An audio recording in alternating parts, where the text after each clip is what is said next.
Hello, welcome back to Usmania YouTube channel. അപ്പോൾ ഇന്ന് ഞാൻ വന്നിരിക്കുന്നത് എൻ്റെ കോൺവെക്കേഷൻ്റെ വ്ളോഗായിട്ടാണ്. അപ്പോൾ ഞാനും ഇക്കയും കൂടെ രാവിലെ തന്നെ നമ്മൾ കോൺവെക്കേഷൻ നടക്കുന്ന ഹാളിലേക്ക് പോയിക്കൊണ്ടിരിക്കുകയാണ്. അപ്പോൾ ഈ ഒരു പരിപാടിക്ക് എൻ്റെ ഉപ്പയും ഉമ്മയും വരുന്നുണ്ട്. അപ്പോൾ അവരെ പിക്ക് ചെയ്യാൻ വേണ്ടിയിട്ട് ഞങ്ങളിതാ വെയിറ്റ് ചെയ്തുകൊണ്ടിരിക്കുകയാണ്. അങ്ങനെ ഉമ്മയും ഇപ്പയും എത്തിയിട്ടുണ്ട്. ഇനി ഞങ്ങളെല്ലാവരും കൂടെ നേരെ ഒരുമിച്ച് ഇനി നമ്മളെ കോൺവെക്കേഷൻ ഹാളിലേക്ക് പോവുകയാണ്. അപ്പം കാലിക്കറ്റ് എമറാൾഡ് മാളിൽ വെച്ചിട്ടായിരുന്നു കേട്ടോ ഈ ഒരു പരിപാടി നടന്നിട്ടുണ്ടായിരുന്നത്. അങ്ങനെ ഞങ്ങളെല്ലാവരും കൂടെ മാളിലേക്ക് പോയിക്കൊണ്ടിരിക്കുകയാണ്. അങ്ങനെ നമ്മൾ അവിടെ എത്തിയിട്ടുണ്ട്. രാവിലെ ഒരു 10:30 ആയിരുന്നു കേട്ടോ പരിപാടി. അങ്ങനെ നമ്മളെന്തായാലും സമയത്തിന് തന്നെ അവിടെ എത്തിയിട്ടുണ്ട്. അപ്പോൾ എമറാൾഡ് മാളിൽ 4th ഫ്ലോറിലായിരുന്നു പ്രോഗ്രാം. അങ്ങനെ നമ്മളിതാ ലിഫ്റ്റിൽ 4th ഫ്ലോറിലേക്ക് പോയിക്കൊണ്ടിരിക്കുകയാണ്. അപ്പോൾ അവിടെ എത്തിയപ്പോൾ തന്നെ എനിക്ക് നമ്മളെ കോൺവെക്കേഷൻ ഇടാനുള്ള ഗൗണ് കിട്ടിയിട്ടുണ്ടായിരുന്നു. അങ്ങനെ ഗൗണൊക്കെ ഇട്ടിട്ട് നമ്മളെ മെയിൻ പ്രോഗ്രാം നടക്കുന്ന ഹാളിനകത്തേക്ക് കയറി ഇരുന്നിട്ടുണ്ട്. അവിടെ കുറേ പാരൻസും കുറേ സ്റ്റുഡൻസൊക്കെ വന്നിട്ടുണ്ട്. അപ്പോൾ നമ്മളെല്ലാവരും ഇങ്ങനെ പ്രോഗ്രാം സ്റ്റാർട്ടാകാൻ വേണ്ടി അങ്ങനെ വെയിറ്റ് ചെയ്തുകൊണ്ടിരിക്കുകയാണ്. അങ്ങനെ പ്രോഗ്രാം സ്റ്റാർട്ട് ചെയ്യുന്നതിൻ്റെ മുമ്പായിട്ട് നമ്മൾ വേറൊരു സെക്ഷൻ സ്റ്റാർട്ടായിട്ടുണ്ടായിരുന്നു. അപ്പോൾ അവിടേക്ക് പോയി. അപ്പോൾ അതെന്ന് വെച്ച് കഴിഞ്ഞാൽ നമ്മളെ ഈ ഒരു ഫീഡ്ബാക്ക്, നമ്മളെ ക്ലാസ്സിൻ്റെയും നമ്മളെ ഈ ഒരു കോഴ്സിനെ പറ്റിയിട്ടും എക്സാമിനെ പറ്റിയിട്ടൊക്കെയുള്ള നമ്മളൊരു ഫീഡ്ബാക്ക് പറയുന്ന ഒരു സെക്ഷനാണ്. പിന്നെ നമുക്ക് ഫോട്ടോസൊക്കെ എടുക്കുക, ഫാമിലി ആയിട്ടും നമുക്ക് സിംഗിളായിട്ടൊക്കെ ഇങ്ങനെ ഫോട്ടോസൊക്കെ എടുക്കുന്ന ഒരു സെക്ഷനായിരുന്നു. അങ്ങനെ അവിടുന്ന് അതൊക്കെ കഴിഞ്ഞതിന് ശേഷം നമ്മൾ നേരെ നമ്മളെ മെയിൻ ഹാളിലേക്ക് വന്നിട്ടുണ്ട്. അപ്പോൾ ഇവിടെ പ്രോഗ്രാം സ്റ്റാർട്ടായിട്ടുണ്ട്. അങ്ങനെ പ്രോഗ്രാം സ്റ്റാർട്ടായി. പിന്നെ നമുക്ക് സർട്ടിഫിക്കറ്റ് കിട്ടി. എനിക്ക് ഭയങ്കര പ്രൗഡായിട്ടുള്ളൊരു മൊമെൻ്റായിരുന്നു കേട്ടോ ഇതെന്ന് പറയുന്നത്. കാരണം എൻ്റെ ലൈഫിൽ ഫസ്റ്റായിട്ടാണ് എൻ്റെ ഒരു സ്റ്റഡീസ് റിലേറ്റഡ് ആയിട്ടുള്ള ഒരു പരിപാടിക്ക് എൻ്റെ ഉമ്മ ഇപ്പം എൻ്റെ കൂടെ വരുന്നത്.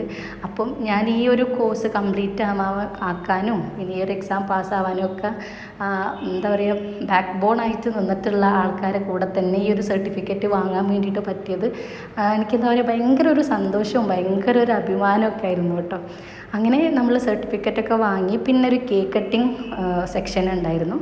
അങ്ങനെ കേക്ക് കട്ടിങ്ങും കഴിഞ്ഞ് പിന്നെ നമ്മൾ ഈ കോൺവെക്കേഷന് വന്നിട്ടുണ്ടായിരുന്ന നമ്മൾ പാസ്സായിട്ടുള്ള CPC എക്സാം പാസ്സായിട്ടുള്ള സ്റ്റുഡൻസ് എല്ലാവരും കൂടെ ഒന്നിച്ച് ഒരു ഗ്രൂപ്പ് ഫോട്ടോസൊക്കെ എടുത്ത് അങ്ങനെ പിന്നെ നമ്മൾ തിരിച്ചിറങ്ങുകയാണ് ഉണ്ടായിട്ടുണ്ടായിരുന്നത്. ഇനി നമ്മൾ പ്രോഗ്രാമൊക്കെ കഴിഞ്ഞപ്പോഴേക്ക് ഏകദേശം ഉച്ചയായിട്ടുണ്ട്. അപ്പോൾ നമ്മൾ വിചാരിച്ചു ഇനി ലഞ്ചൊക്കെ കഴിച്ചിട്ട് തിരിച്ച് പോവാമെന്ന്. അങ്ങനെ പിന്നെ ലഞ്ച് കഴിക്കാൻ വേണ്ടിയിട്ട് നമ്മളെ എമറാൾഡ് മാളിൽ ഈ ഒരു കോൺവെക്കേഷൻ ഹാളിൽ നിന്ന് നേരെ ഇനി ഹോട്ടലിലേക്കാണ് പോകുന്നത്.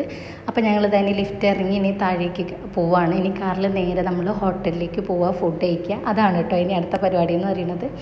ഈ ഒരു മൊമെൻറ്റിൽ എന്താ പറയുക, എനിക്ക് എന്താ പറയേണ്ടതെന്ന് സത്യം പറഞ്ഞാൽ അറിയില്ല കേട്ടോ. കാരണം അത്രയും ഞാൻ ഹാപ്പിയാണ്. അപ്പം എന്നെക്കാൾ കൂടുതൽ എനിക്ക് തോന്നുന്നത് എൻ്റെ പാരൻസ് ആയിരിക്കും ഹാപ്പി ആയിട്ട് ഉണ്ടാവാമെന്ന്. കാരണം അവർക്കായിരുന്നു ഈ ഒരു പരിപാടിക്ക് പങ്കെടുക്കണമെന്ന് ഭയങ്കര ആഗ്രഹം കേട്ടോ. എൻ്റെ ഉപ്പ ഹോസ്പിറ്റലിൽ ഡിസ്ചാർജ് ആയത് ഈ ഒരു പ്രോഗ്രാമിൻ്റെ ഒരു 2 days മുമ്പാണ്. അപ്പോൾ ഉപ്പ ഹോസ്പിറ്റലിൽ അഡ്മിറ്റ് ആയപ്പോഴേ എനിക്ക് ഭയങ്കര ടെൻഷനായിരുന്നു. ഉപ്പ അത്രയും ആഗ്രഹിച്ചിട്ട് ഉപ്പയ്ക്ക് ഈ ഒരു പരിപാടിക്ക് പങ്കെടുക്കാൻ കഴിയാതായി പോവോ, ഉപ്പ ഹോസ്പിറ്റലിൽ തന്നെ ആവുമോ എന്നൊക്കെയുള്ളൊരു ടെൻഷൻ ഉണ്ടായിരുന്നു. പക്ഷേ അൽഹംദുലില്ലാ എൻ്റെ പരിപാടി ഈ ഒരു കോൺവെക്കേഷനൊക്കെ ആകുമ്പോഴേക്ക് എന്നെ ഉപ്പ ഡിസ്ചാർജായി വീട്ടിലെത്തി.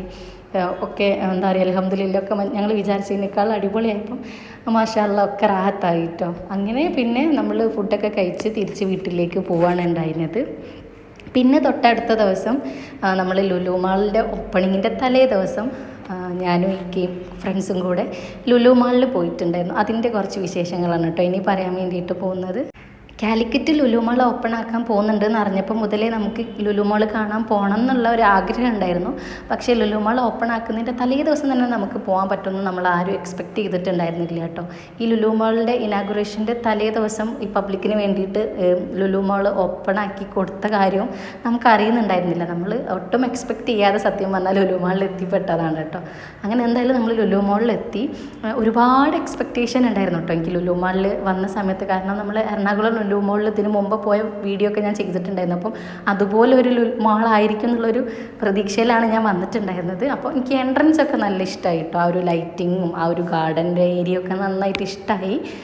പിന്നെ നല്ല വലിയ പാർക്കിങ്ങും അതൊക്കെ കുറച്ച് വലുതായിട്ടും നല്ല ഭംഗിയായിട്ടൊക്കെ എനിക്ക് ഫീൽ ചെയ്തു.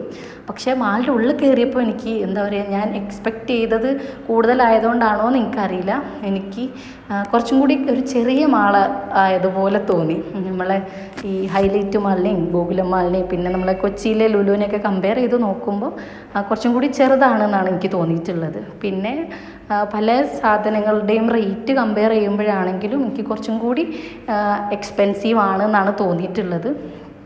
പിന്നെ നമ്മൾ പോയ സമയത്ത് അവിടെ നല്ല തിരക്കായിരുന്നു. നല്ല തിരക്കെന്ന് വെച്ചാൽ നല്ല തിരക്കായിരുന്നു. നമ്മൾ ഈ ഹൈപ്പർ മാർക്കറ്റിലൊക്കെ ബില്ലിങ്ങിന് നീണ്ട ക്യൂ ആയിരുന്നു കേട്ടോ. അപ്പോൾ അതുകൊണ്ട് തന്നെ നമുക്ക് സാധനങ്ങൾ പർച്ചേസ് ചെയ്യാൻ തോന്നിയാലും ഈ ക്യൂ കണ്ടിട്ട് നമുക്ക് എടുക്കാൻ തോന്നില്ല കേട്ടോ. അങ്ങനെ നമ്മൾ ഫാഷൻ സ്റ്റോറിൽ നിന്നൊക്കെ നമ്മളങ്ങനെ സാധനങ്ങൾ എടുക്കാതെ പോരുക ചെയ്തിട്ടുണ്ടായിരുന്നത്. കാരണം അത്രയും ക്യൂ ആയിരുന്നു. പിന്നെ ഹൈപ്പർ മാർക്കറ്റിൽ നിന്ന് പിന്നെ നമ്മൾ ഓഫറിലുള്ള കുറച്ച് സാധനങ്ങളൊക്കെ വാങ്ങി അങ്ങനെ പിന്നെ നമ്മൾ തിരിച്ചു പോരാണ് ഉണ്ടായിട്ടുണ്ടായിരുന്നത്. ലുലു മോളിൻ്റെ ഉള്ളിൽ ആ ഒരു അറ്റ്മോസ്ഫിയറിനേക്കാളും എനിക്ക് ഇഷ്ടപ്പെട്ടത് ലുലു മാളിൻ്റെ പുറത്തുള്ള ആ ഒരു ലൈറ്റിങ്ങും ആ ഒരു ഗാർഡനും അതൊക്കെയാണ് കേട്ടോ. പിന്നെ നമ്മൾ ലുലു ഹൈപ്പർ മാർക്കറ്റിൽ കയറിയ സമയത്ത് നമ്മൾ വീഡിയോ എടുക്കാൻ വേണ്ടി ശ്രമിച്ചിട്ടുണ്ടായിരുന്നു. പക്ഷേ ഞാൻ വീഡിയോ ഓണാക്കിയ സമയത്ത് തന്നെ അവർ പറഞ്ഞിട്ടുണ്ടായിരുന്നു വീഡിയോ അലൗഡ് അല്ല, വീഡിയോ എടുക്കരുതെന്ന് പറഞ്ഞിട്ടുണ്ടായിരുന്നു. അപ്പോൾ അതുകൊണ്ട് പിന്നെ നമുക്ക് ഹൈപ്പർ മാർക്കറ്റിൻ്റെ അകത്ത് കയറിയിട്ടുള്ള കാര്യങ്ങളൊന്നും ഇൻക്ലൂഡ് ആക്കാൻ പറ്റിയിട്ടില്ല. എനിക്ക് തോന്നുന്നു ഒരുപാട് സെക്ഷൻസ് ഉണ്ട് കേട്ടോ ഈ ഒരു ലുലു ഹൈപ്പർ മാർക്കറ്റിനകത്ത്. പിന്നെ ഓഫേഴ്സും ഉണ്ട്, പല പ്രൊഡക്റ്റിനും ഓഫേഴ്സൊക്കെ ഉണ്ട്. അപ്പം നമ്മൾ ഹൈപ്പർ മാർക്കറ്റിൽ നിന്ന് എനിക്ക് കുറച്ചും കൂടെ നല്ലതായിട്ട് ഫീൽ ചെയ്തിട്ടുള്ളത് ബെഡ്ഷീറ്റാണ്. നല്ല റേറ്റ് കുറവിൽ ബെഡ്ഷീറ്റ് ഉണ്ട് കേട്ടോ. 1000 റുപ്പീസിന് 4 ബെഡ്ഷീറ്റ് കിട്ടുന്ന രീതിയിലും പിന്നെ 200 250 ആ ഒരു റേഞ്ചിൽ ബെഡ്ഷീറ്റൊക്കെ റേറ്റ് നല്ല റേറ്റ് കുറവിൽ കിട്ടുന്നുണ്ട്. അപ്പം ഞങ്ങളൊരു ബെഡ്ഷീറ്റ് വാങ്ങിയിട്ടുണ്ടായിരുന്നു. അപ്പം അതിൻ്റെ ആഫ്റ്റർ വാഷ് എങ്ങനെയാണ് അതിൻ്റെ റിവ്യൂ എന്നുള്ളതൊക്കെ ഇൻഷാ അല്ലാ ഇനി വേറെ ഏതെങ്കിലും വീഡിയോയിൽ ഞാൻ പറയുന്നതായിരിക്കും. അപ്പം ആ ബെഡ്ഷീറ്റൊന്നും എടുക്കണതൊന്നും എനിക്ക് വീഡിയോ എടുക്കാൻ പറ്റിയിട്ടുണ്ടായിരുന്നില്ല. ഞാൻ ഓൾറെഡി പറഞ്ഞല്ലോ, അവർ വീഡിയോ എടുക്കാൻ വേണ്ടിയിട്ട് സമ്മതിച്ചിട്ടുണ്ടായിരുന്നില്ല. അപ്പോൾ അതുകൊണ്ട് ഞാൻ വീഡിയോ എടുത്തിട്ടില്ല. അങ്ങനെ പിന്നെ നമ്മൾ കുറച്ച് സാധനങ്ങൾ ഓഫറിലുണ്ടായിരുന്ന കുറച്ച് സാധനങ്ങൾ വാങ്ങി പിന്നെ തിരിച്ചിറങ്ങി. അങ്ങനെ പിന്നെ നേരെ വീട്ടിലേക്ക് പോകാനുണ്ടായിട്ടുണ്ടായിനെ.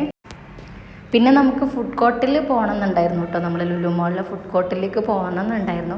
പക്ഷേ നല്ല തിരക്കായതുകൊണ്ട് നമുക്ക് എങ്ങനെയെങ്കിലും ഇതിൻ്റെ ഉള്ളിൽ നിന്ന് പുറത്ത് കടന്നാൽ മതി എന്നുള്ള ഒരു ചിന്തയായിരുന്നു കേട്ടോ. അപ്പോൾ അതുകൊണ്ട് നമ്മൾ ഫുഡ് കോർട്ടിലേക്കൊന്നും പോകാൻ വേണ്ടി നിന്നിട്ടുണ്ടായിരുന്നില്ല. അങ്ങനെ നമ്മൾ പിന്നെ ഹൈപ്പർ മാർക്കറ്റിൽ നിന്ന് പിന്നെ നേരെ തിരിച്ചിറങ്ങുകയാണ് ഉണ്ടായിട്ടുണ്ടായിരുന്നത്. കോഴിക്കോട് ലുലു മോൾ വിസിറ്റ് ചെയ്തിട്ടുള്ള നമ്മളെ ഫ്രണ്ട്സ് ആരെങ്കിലും ഉണ്ടെന്നുണ്ടെങ്കിൽ നിങ്ങളൊക്കെ അഭിപ്രായം എന്താണ്, നിങ്ങളൊക്കെ എക്സ്പീരിയൻസ് എന്താണെന്നുള്ളതൊന്ന് കമൻറ്റ് ബോക്സിൽ മെൻഷൻ ചെയ്യാം കേട്ടോ. എനിക്ക് എന്നെപ്പോലെ അതേപോലെ ഫീൽ ചെയ്തിട്ടുള്ള ആൾക്കാർ എത്രത്തോളം ഉണ്ട് എന്നുള്ളത് അറിയാൻ വേണ്ടിയിട്ടാണ് കേട്ടോ. അപ്പോൾ ഓരോരുത്തർക്കും ഓരോ എക്സ്പീരിയൻസ് ആയിരിക്കുമല്ലോ. അപ്പോൾ നിങ്ങളൊക്കെ അഭിപ്രായം എന്താണെന്നുള്ളതൊന്ന് കമൻറ്റ് ബോക്സിൽ മെൻഷൻ ചെയ്യാം കേട്ടോ. അങ്ങനെ പിന്നെ നമ്മൾ ലുലു മോളിൽ നിന്ന് നേരെ തിരിച്ച് വീട്ടിലേക്ക് പോവുകയാണ് ഉണ്ടായിട്ടുണ്ടായിരുന്നത്. അങ്ങനെ വീട്ടിലെത്തി നമ്മളിതതിന് നമ്മളെ കോൺവെക്കേഷന് നമുക്ക് കിട്ടിയിട്ടുണ്ടായിരുന്നു നമ്മളെ സർട്ടിഫിക്കറ്റ് അൺബോക്സ് ചെയ്യാണ്. എൻ്റെ ലൈഫിൽ ഫസ്റ്റ് ടൈമാണ് കേട്ടോ ഒരു ഫോറിൻ കൺട്രിയിൽ നിന്ന് ഒരു സർട്ടിഫിക്കറ്റ് എനിക്ക് കിട്ടണത്. ഞാൻ ഭയങ്കര ഹാപ്പിയാണ്. എന്താ പറയുക, ഭയങ്കര സന്തോഷമായിരുന്നു കേട്ടോ എനിക്ക് ആ ഒരു മൊമെൻറ്റ്. അത്രയും സന്തോഷമായിരുന്നു. എനിക്ക് ഏറ്റവും സന്തോഷം എന്താണെന്ന് വെച്ചാൽ ഞാൻ എക്സാം പാസ്സായതിനോ അല്ലെങ്കിൽ ഈ സർട്ടിഫിക്കറ്റ് കിട്ടിയതിനോ ഒന്നുമല്ല, എൻ്റെ പാരൻസ് അത്രയും ഹാപ്പിയാണ് ഞാൻ ഈ ഒരു എക്സാം പാസ്സായതിനും ഈ ഒരു സർട്ടിഫിക്കറ്റ് വാങ്ങുമ്പോഴൊക്കെ ഏറ്റവും കൂടുതൽ ഹാപ്പി ആയത് അവരാണ്. ഞാൻ സർട്ടിഫിക്കറ്റ് വാങ്ങുമ്പോൾ എൻ്റെ ഉമ്മൻ്റെ ആ ഒരു ചെറിയ ഫോൺ വെച്ചിട്ട് ഉമ്മ ഫോട്ടോ ഒക്കെ എടുക്കുമ്പോൾ എനിക്ക് എന്താ പറയുക ഭയങ്കര ഒരു സന്തോഷമായിരുന്നു. കാരണം അവർക്ക് അത്രയും സന്തോഷമുള്ളതുകൊണ്ടാണല്ലോ അവർ അങ്ങനെ ആ ഒരു മൊമെൻറ്റ് ക്യാപ്ചർ ചെയ്യാൻ വേണ്ടിയിട്ട് ശ്രമിക്കുന്നത്. അപ്പോൾ എനിക്ക് എന്താ പറയുക ഭയങ്കര ഒരു പ്രൗഡ്, ഭയങ്കര ഒരു സന്തോഷമായിരുന്നു കേട്ടോ. അപ്പോൾ എന്തായാലും മാഷാ അല്ലാ എല്ലാം റാഹത്തായിട്ട് നടന്ന് ഞാൻ നമ്മളെ ഡ്യൂട്ടിയും പിന്നെ ഈ ഒരു ക്ലാസ്സും എക്സാമും എല്ലാം കൂടെ എനിക്ക് മുന്നോട്ട് കൊണ്ടുപോകാൻ കഴിയുമെന്നുള്ളതിൽ ഭയങ്കര കൺഫ്യൂസ്ഡ് ആയിരുന്നു. എക്സാം പാസ്സാവുമെന്ന് തന്നെ എനിക്ക് സംശയമായിരുന്നു. പക്ഷേ ഒക്കെ റാഹത്തായിട്ട് തന്നെ നടന്ന് അൽഹംദുലില്ലാ. പിന്നെ ഈ ഒരു എക്സാം ഞാൻ എഴുതിയതിൻ്റെ സ്ട്രഗിളും ഇതിൻ്റെ പുറകിലുള്ള ഹാർഡ് വർക്കും എല്ലാം പറഞ്ഞിട്ട് ഞാൻ ഒരു എന്താ പറയുക നമ്മൾ ഈ ഒരു കോഴ്സിൻ്റെ ഫുൾ സ്റ്റോറി ഞാൻ റീലായിട്ട് ഇൻസ്റ്റഗ്രാമിൽ പോസ്റ്റ് ആക്കിയിട്ടുണ്ട്. അപ്പോൾ നമ്മൾ ഇൻസ്റ്റഗ്രാമിൽ ഫോളോ ചെയ്യാത്തവരുണ്ടെന്നുണ്ടെങ്കിൽ ലിങ്ക് ഞാൻ ഡിസ്ക്രിപ്ഷനിൽ കൊടുക്കാം. നമ്മൾ ഇൻസ്റ്റഗ്രാമിലും കൂടെ ഒന്ന് ഫോളോ ചെയ്യണം കേട്ടോ. അങ്ങനെ പിന്നെ നമ്മൾ സർട്ടിഫിക്കറ്റൊക്കെ കിട്ടി തൊട്ടടുത്ത ദിവസം തന്നെ ഒരു ഇൻ്റർവ്യൂ അറ്റൻഡ് ചെയ്തിട്ടുണ്ടായിരുന്നു. ജസ്റ്റ് ഒരു എക്സ്പീരിയൻസിന് വേണ്ടിയിട്ട് ട്രൈ ആക്കിയിട്ടുള്ളൊരു ഇൻ്റർവ്യൂ ആയിരുന്നു. എന്തായാലും നല്ല അടിപൊളിയായിട്ടുള്ള ഇൻ്റർവ്യൂ ആയിരുന്നു. അങ്ങനെ ഇൻ്റർവ്യൂ ഒക്കെ കഴിഞ്ഞ് പിന്നെ തിരിച്ച് വേഗം തന്നെ വീട്ടിലേക്ക് പോയി. പിന്നെ ഞാൻ എന്ത് കോഴ്സാണ് പഠിച്ചത്, എന്തിൻ്റെ കോൺവെക്കേഷനാണ് കഴിഞ്ഞതെന്നൊന്നും അറിയാത്തവരുണ്ടെന്നുണ്ടെങ്കിൽ ഞാൻ മെഡിക്കൽ കോഡിംഗ് ആണ് ലേറ്റസ്റ്റ് ആയിട്ട് കഴിഞ്ഞിട്ടുള്ള കോഴ്സ് എന്ന് പറയുന്നത്. അപ്പോൾ അതിൻ്റെ എക്സാം എഴുതി CPC എക്സാം പാസ്സായി, അതിൻ്റെ കോൺവെക്കേഷനാണ് കേട്ടോ അപ്പോൾ കഴിഞ്ഞിട്ടുള്ളത്. അപ്പോൾ ഇത്രയൊക്കെയാണ് നമ്മളെ വീഡിയോയിലെ വിശേഷങ്ങൾ. വീഡിയോ നിങ്ങൾക്ക് ഇഷ്ടമായിട്ടുണ്ടെങ്കിൽ ലൈക്ക് ചെയ്യുക, ചാനൽ സബ്സ്ക്രൈബ് ചെയ്യാത്തവരുണ്ടെങ്കിൽ സബ്സ്ക്രൈബ് ചെയ്യുക. അടുത്തൊരു വീഡിയോ ആയിട്ട് വരുന്നവരേക്കും bye bye.